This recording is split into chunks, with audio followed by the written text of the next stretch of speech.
नमस्कार, मेरे चैनल में आप सबका स्वागत है।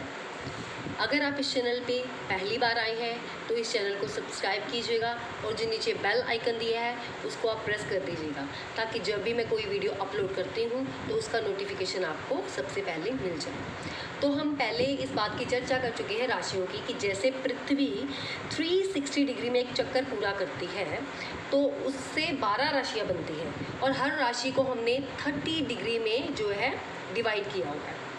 और जो राशियां हैं वो मैं आपको पहले भी बता चुकी हूँ, जो राशियां हैं वो घर बदल लेती हैं।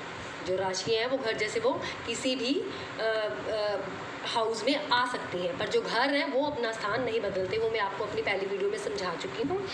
तो अब इस वीडियो में हम चर्चा करने जा रहे हैं कि जैसे ये 12 राशियाँ दी हैं मैंने, उनके सभी नाम मैंने लिखे हैं और 9 ग्रह जो कौन कौन से हैं, सूर्य, चंद्र, मंगल, बुध, बृहस्पति, शुक्र, शनि, राहु, केतु।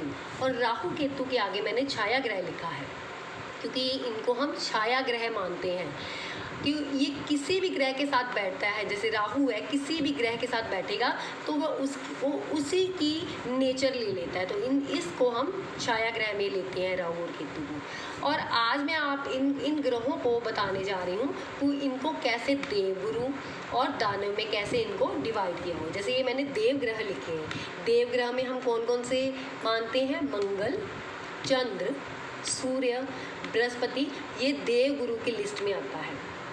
और जो दानव गुरु हैं, दानव जो ग्रह हैं, उनको हम कौन कौन से मानते हैं, शुक्र, शनि, राहु और केतु, ये जो है दानव ग्रह की लिस्ट में आते हैं। सबसे पहले तो आप इनकी शत्रुता और मित्रता को जान लें कि कौन सा ग्रह किसके साथ शत्रुता करता है और कौन सा ग्रह किसके साथ मित्रता करता है।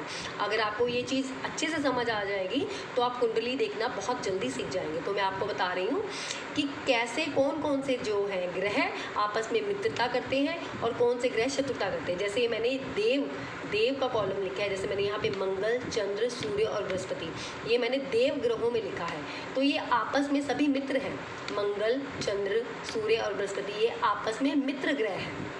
और इधर जैसे मैंने दानव के कॉलम में मैंने जैसे लिखा है, शुक्र, शनि, राहु, केतु, ये आपस में मित्रता रखते हैं।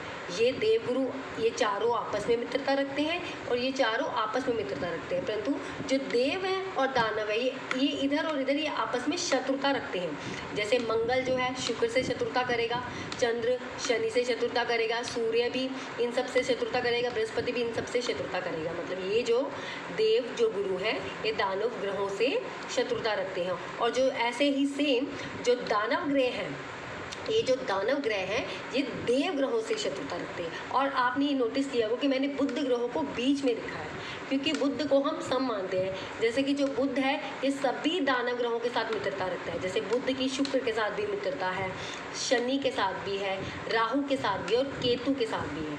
बुध की सभी के साथ मित्रता है। और इस देव ग्रहों में बुध जो है मंगल से अति शत्रुता रखता है और चंद्र से भी अति शत्रुता रखता है। बुध जो है मंगल और चंद्र से शत्रुता रखता है और सूर्य बृहस्पति से मित्रता रखता है। तो ये आपको क्लियर हो गया कि ये आपस में मित्र हैं और ये आपस में मित्र हैं।